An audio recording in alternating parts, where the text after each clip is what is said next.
6월 달은 호국 봉훈의 달입니다. 우리는 매년 6월을 맞이하면서 1950년 6월 25일 발발했던 한국전쟁, 6.25 전쟁을 잊을 수가 없습니다. 이 6.25 전쟁은 저 북한 공산당의 일방적인 불법 남침으로 이루어진 전쟁입니다. 일부 정신없는 사람들이 남한의 북침이다 이렇게 주장하지만 이것은 어거지에 불과한 것이죠. 모든 역사의 기록은 북한 공산당의 일방적인 불법 남침이었다라고 증거를 하고 있습니다. 역사 기록을 볼 때 6.25 전쟁은 전 세계 모든 전쟁사에 있어서 세 번째로 비참한 전쟁으로 기록되어 있습니다. 제1차 세계대전과 제2차 세계대전 다음으로 가장 비참한 전쟁이 6.25 전쟁이었습니다. 또한 3년 동안에 그 죽은 사람을 계산할 때 3년 기간 안에 가장 많은 사람이 죽었던 세계 전쟁사의 유일한 전쟁으로 기록되어 있습니다. 기록을 볼 때 우리 국군, 대한민국 군인 가운데 전사자가 13만 7,899명입니다. 13만 7,899명. 또한 실종된 사람이 3만 2,838명입니다. 3만 2,838명이 실종이 되었습니다. 민간인 가운데 죽은 자, 학살되었든지 죽었든지 납치된 사람을 다 합치면 37만 3,599명입니다. 37만 3,599명. 거기에다가 행방불명된 자, 납치된 자, 실종자를 다 계산하니까 실종자가 38만 7,744명입니다. 국군과 우리 민간인들 죽은 사람, 실종된 사람, 납치된 사람 다 합치니까 자그마치 93만 2,080명으로 통계는 말씀하고 있습니다. 약 100만 명의 사람이 죽임을 당했죠. 그런데 여기에 통계에 들어가지 않는 사람들 얼마나 많이 있습니까? 또한 유엔군, 그리고 북한군, 중공군까지 합치면 헤아릴 수 없는 사람들이 죽임을 당했던 것이죠. 약 1,000만 명의 이산 가족이 발생했다라고 역사는 말씀하고 있습니다. 이제 이 땅에 다시는 이러한 전쟁이 반복돼서는 안 되는 것입니다. 대한민국의 미래는 어떻게 돼야 됩니까? 저는 오늘 6.25의 관점에서 대한민국의 미래를 살펴보도록 하겠습니다. 첫 번째로 우리는 전쟁이 없는 미래를 만들어야 됩니다. 우리 조국 대한민국에 다시는 전쟁이 없는 조국을 만들어야 되는 것이죠. 1953년 7월 27일 휴전이 되었을 때 대한민국은 전 세계에서 가장 불행한 나라, 가장 못 사는 나라가 되었습니다. 이제 또다시 이러한 전쟁이 발발한다면 대한민국은 다시는 재기할 수 없는 세계에서 가장 불행한 나라로 전락하고 말 것입니다. 우리가 우리의 후손들에게 전쟁이 없는 미래를 주기 위해서는 어떻게 해야 됩니까? 우리는 강력한 자주 국방 태세를 갖춰야 됩니다. 강력한 자주 국방 태세를 갖춰야 됩니다. 1950년 6.25 전쟁이 발발했을 때 저 북한 공산당은 남한과 비교할 수 없는 월등한 국방력을 갖추고 있었습니다. 북한군은 몇 명이었습니까? 총 19만 3,830명이었습니다. 19만 3,830명. 그러나 대한민국 군인은 10만 5,752명으로 그들의 반밖에 되지 않았습니다. 또한 그들에게는 T-34라는 전차가 258대가 있었습니다. 우리 대한민국은 전차 한 대가 없었죠. 전차가 밀고 내려올 때 속수무책이었습니다. 그래서 용감한 대한민국 군인들은 품에 수류탄을 껴안고 전차에 뛰어들어서 전차와 함께 산화되며 대한민국을 지켰던 것입니다. 또한 저 북한 공산당에는 야크9이라는 비행기 전투기가 211대가 있었습니다. 그러나 대한민국은 전투기 한 대가 없었습니다. 기껏해야 광목천으로 만든 연습기 정도밖에 없었던 것이죠. 우리 대한민국은 육군, 해군, 공군의 현대화를 진행시켜 왔습니다. 그래서 오늘날 우리 대한민국의 국방력이 많이 향상되고 현대화되었습니다. 그러나 여전히 저 북한 공산당에 뒤지는 것들이 많이 있습니다. 예를 들어서 2018년 기준으로 볼 때 남한의 전차는 2,654대죠. 그러나 북한의 전차는 5,025대입니다. 또한 남한의 기갑차는 2,660대죠. 북한의 기갑차는 4,100대입니다. 남한의 해군 함정은 166대에 불과한데 북한의 해군 함정은 967대라고 알려져 있습니다. 이보다 더 심각한 것은 비대칭 전력이죠. 비대칭 전력이라는 것은 핵무기, 유도탄, 또 생화학 무기와 같은 계산에 들어가지 않는 무기들을 가리킵니다. 이 비대칭 전력에서는 저 북한 공산당이 대한민국보다 월등하게 앞서 있습니다. 그러므로 우리는 이러한 북한의 비대칭 전력까지도 막아낼 수 있는 국방태세를 갖춰야 되는 것입니다. 우리는 대한민국 군대를 세계 최신 무기로 무장시켜야 됩니다. 그러나 국방력이라는 것은 단순히 무기의 현대화뿐만 아니라 군인들의 사기 그리고 전쟁 수행 능력까지도 포함하고 있는 것입니다. 그래서 군인들의 사기를 높여주고 군인들이 체계적인 훈련을 할 수 있도록 훈련시켜야 되는 것입니다. 그러나 오늘 대한민국의 현실을 볼 때 안타까운 것은 있는 훈련까지도 점점 없어지고 있습니다. 훈련하지 않는 군대, 실제로 전쟁을 만났을 때 이길 수가 없는 것입니다. 잠언 21장 31절 보니까 싸울 날을 위하여 마병을 예비하거니와, 오늘 본문에서 싸울 날을 위하여 마병을 예비해야 된다라고 말씀하고 있습니다. 우리는 전쟁이 나지 않도록 강한 국방력을 갖출 뿐만 아니라 설사 전쟁이 발발했다 할지라도 초전의 선제 타격에서 적들의 핵무기와 생화학 무기와 모든 미사일을 박살낼 수 있는 국방체계를 갖춰야 되는 것입니다. 사랑하는 성도 여러분, 조금 힘들다고 할지라도 우리는 국방 예산을 늘려야 됩니다.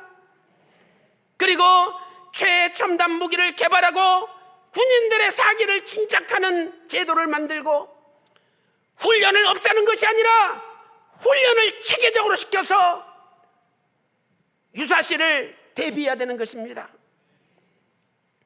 오늘 저 북녘 땅에 있는 북한 공산당이 아예 남침을 포기하도록 하나님께서 도와주시고 우리가 강력한 국방력을 만듦으로 말미암아 우리 조국 대한민국의 자유민주주의가 영원 무궁토록 대한민국에서 꽃피어 열매 맺기를 주님의 이름으로 축원합니다.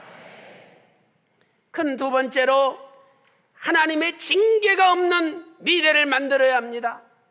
하나님의 징계가 없는 미래를 만들어야 됩니다. 6.25 전쟁은 하나님의 주권 가운데 있었습니다.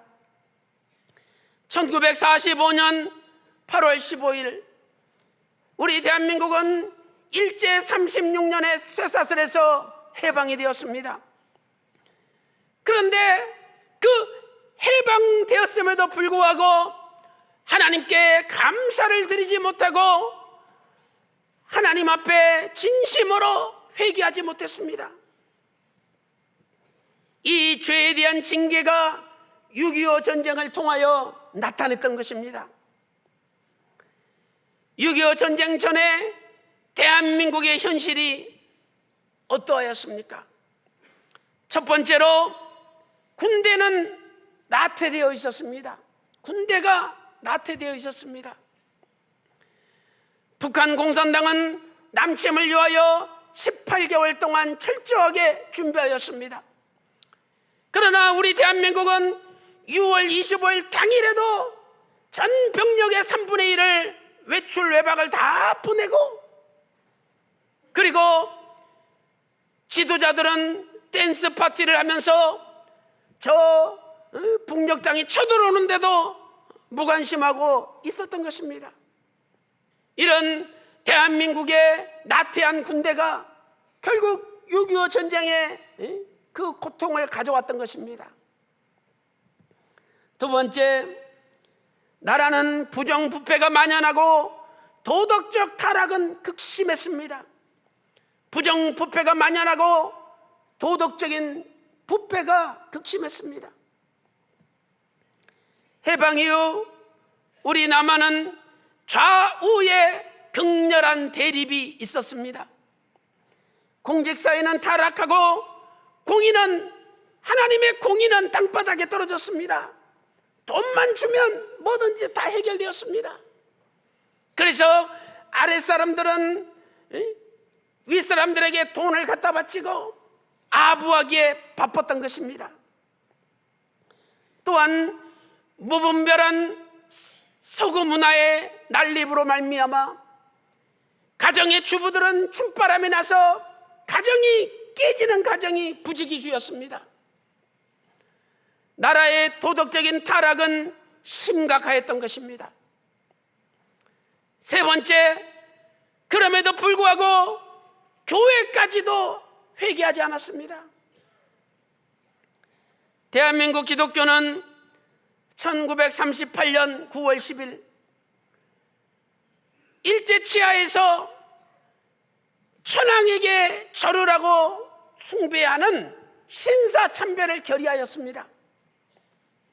이때가 27차 총회죠.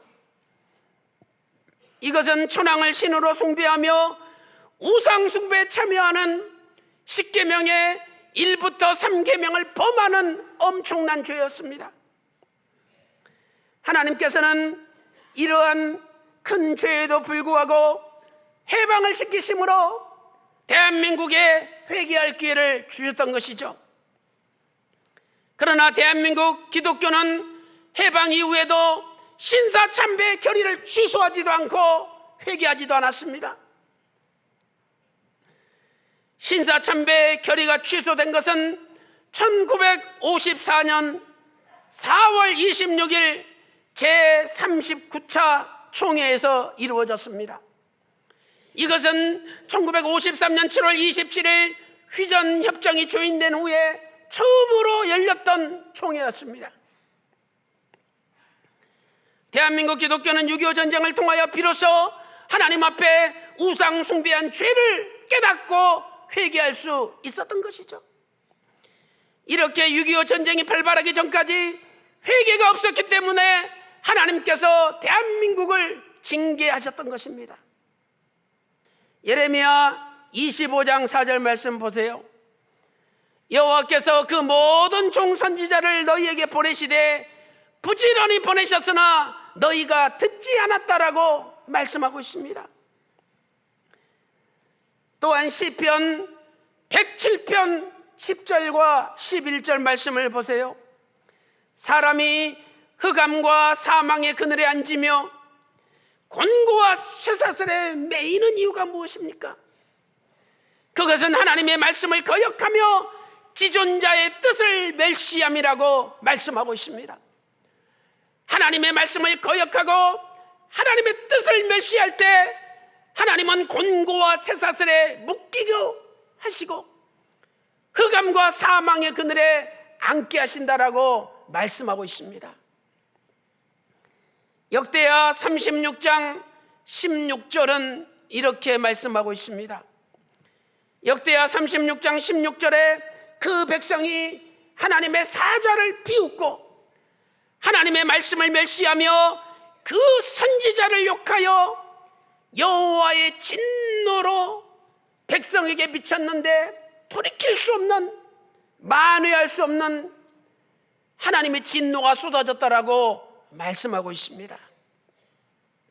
사랑하는 성도 여러분, 우리 조국 대한민국이 다시는 하나님의 징계를 받아서는 안 됩니다. 우리는 우리의 후손들에게 징계가 없는, 하나님의 징계가 없는 조국을 물려주어야 합니다. 교회부터 회개하지 않으면 또다시 하나님의 징계를 받게 됩니다. 히브리서 12장 6절에 주께서 그 사랑하시는 자를 징계하시며 채찍질하신다라고 말씀하고 있습니다. 하나님은 우리를 사랑하시기 때문에 역설적으로 우리를 징계하시고 우리를 채찍질 수밖에 없는 것이죠. 사랑하는 성도 여러분, 우리가 먼저 우상 타파를 하는데 앞장서시기 바랍니다. 우리가 먼저 도덕적인 타락과 이 대한민국의 부정부패를 척결하는데 앞장서시기 바랍니다.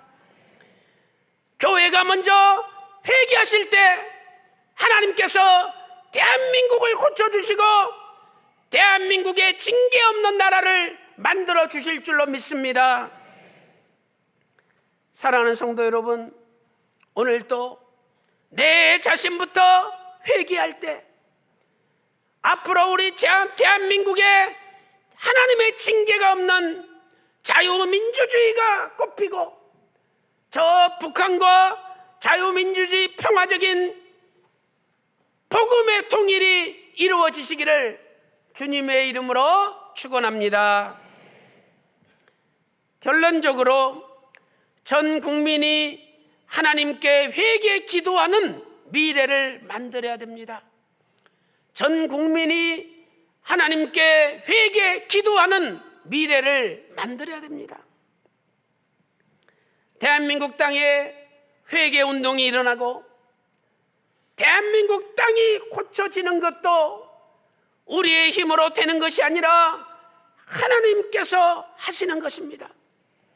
그러므로 우리는 악한 길에서 돌이키고 하나님 앞에 겸손히 엎드려 기도하며 이 땅을 고쳐달라고 하나님 앞에 매달려야 되는 것이죠.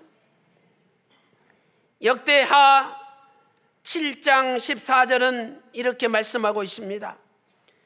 역대하 7장 14절에서 내 이름으로 일컫는 내 백성이 그 악한 길에서 떠나 스스로 겸비하여 기도하여 내 얼굴을 구하면 내가 하늘에서 듣고 그 죄를 사하고 그 땅을 고칠지라, 이렇게 말씀하고 있습니다.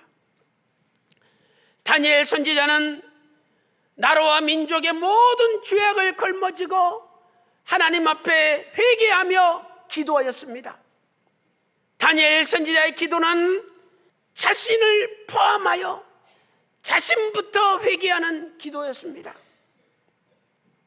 우리는 나라를 바라보면서 대통령을 욕하고 위정자들을 욕하며 흥분할 때가 많이 있습니다. 그러나 다니엘 선지자는 왕이 죄를 지었습니다, 저 지도자들이 죄를 지었습니다, 이렇게 기도하지 않았습니다. 다니엘 선지자는 여호와 하나님이여, 우리가 하나님 앞에 범죄하였나이다. 내 자신부터 하나님 앞에 범죄하였나이다. 이렇게 기도하였습니다. 다니엘 9장 11절 하반절 볼 때 이는 우리가 주께 범죄하였음이라 말씀하고 있습니다. 다니엘 9장 14절 하반절에서도 우리가 그 목소리를 청종치 아니하였음이니이다. 다니엘서 9장 15절 하반절에서도 우리 주 하나님이여, 우리가 범죄하였고 우리가 악을 행하였나이다. 다니엘서 9장 16절 하반절에서도 우리의 죄와 우리 열조의 죄악을 인하여 우리가 수욕을 받음이니이다. 이렇게 기도하고 있습니다. 이처럼 다니엘이 회개 기도할 때 하나님께서 다니엘에게 세상 종말까지의 하나님의 구속사의 계시를 보여주시고, 또한 이스라엘 백성들을 바벨론 포로에서 70년 만에 해방시키셨던 것입니다. 이처럼 한 사람 한 사람의 회개 기도가 대한민국을 살리는 것입니다. 1950년 6월 25일 전쟁이 발발했습니다. 채 2달이 못 되어서 남한의 모든 땅을 빼앗기고 낙동강 방어선을 겨우 지키고 있었습니다. 포항, 영천, 대구, 마산으로 이어지는 동서 80km, 남북 160km 조그만 땅만 남겨놓고 다 빼앗겼습니다. 이제 낙동강 방어선도 언제 무너질지 모르는 국가의 최대 위기에 직면했습니다. 그때 이승만 대통령은 모든 목사님들을 한 곳에 모았습니다. 1950년 8월 16일 피난 왔던 모든 목사님들을 다 모아서 나라와 민족을 하나님께 맡기고 하나님 앞에 구국 기도회를 열었습니다. 당시 오키나와의 B-29 폭격기들이 북한을 폭격해야 되는데 구름이 끼고 폭우가 쏟아지고 너무나 일기가 캄캄해가지고 도저히 전투기들이 폭격을 할 수 없었습니다. 그래서 하나님, 우리의 죄를 회개하오니 용서하여 주십시오. 하나님, 우리 조국 대한민국을 다시 살려주십시오. 하나님, 맑은 날씨를 주셔서 B-29 폭격기들이 저 북한공 폭격할 수 있도록 해주십시오. 이렇게 기도하였습니다. 그런데 신기하게도 기도가 끝나자마자 그렇게 쏟아지던 폭우가 그치고 구름이 사라지며 맑은 날씨가 펼쳐졌습니다. 그래서 B-29 폭격기들이 오전 11시 58분부터 오후 12시 24분까지 약 960톤의 폭탄을 북한군에게 쏟아부었습니다. 그래서 북한의 사계사단과 북한의 기갑부대가 몰려있는 외관 지역에 이 북한군을 몰살시킬 수 있도록 했던 것입니다. 이것을 계기로 다시 한번 대한민국 군인은 낙동강 방어선을 지킬 수 있었고, 메가더 장군의 인천 상륙 작전을 통해서 다시 한번 잃어버렸던 남한을 찾을 수가 있었던 것이죠. 사랑하는 성도 여러분, 엘리야 선지자는 나라를 지키는 병거와 마병이었습니다. 엘리야 선지자가 승천할 때 열왕기하 2장 11절에서 엘리사 선지자는 이렇게 고백합니다. 내 아버지여, 내 아버지여, 이스라엘의 병거와 마병이여. 또한 엘리사 선지자가 죽게 되었을 때 이스라엘 왕 요아스 왕이 고백합니다. 열왕기하 13장 14절에 내 아버지여, 내 아버지여, 이스라엘의 병거와 마병이여 고백하였습니다. 엘리야 선지자가 이스라엘의 병과 마병이 된 것처럼 그의 제자 엘리사도 이스라엘의 병과 마병이 되었습니다. 우리 교회를 세우시고 50년 이상 매주 목요일마다 나라와 민족을 위한 구국 예배를 드리셨던 하나님의 사람 박윤식 원로 목사님은 실로 대한민국의 병거와 마병이었습니다. 이제 그의 제자된 평강제일교회가 대한민국의 병거와 마병인 줄로 믿습니다. 나라와 민족을 걸머쥐고 기도하는, 회개하는 한 사람이 대한민국의 병거와 마병입니다. 대한민국에 다시는 하나님의 징계가 내려지지 않게 해주십시오. 기도하는 한 사람이 대한민국의 병거와 마병입니다. 매주 목요일마다 목욕 구국 예배 나와서 자리를 지키고 눈물로 기도하는 한 분이 바로 대한민국의 병거와 마병입니다. 사무엘상 17장 47절에 여호와의 구원하심이 칼과 창에 있지 아니함은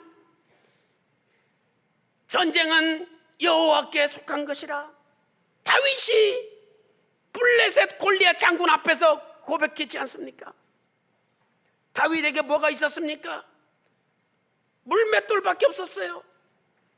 그런데 그 물맷돌로 거대한 블레셋 장군 골리앗을 넘어뜨렸습니다. 다윗이 잘한 것이 아니라 전쟁은 하나님께 속한 것인데 하나님께서 도와주셨기 때문입니다.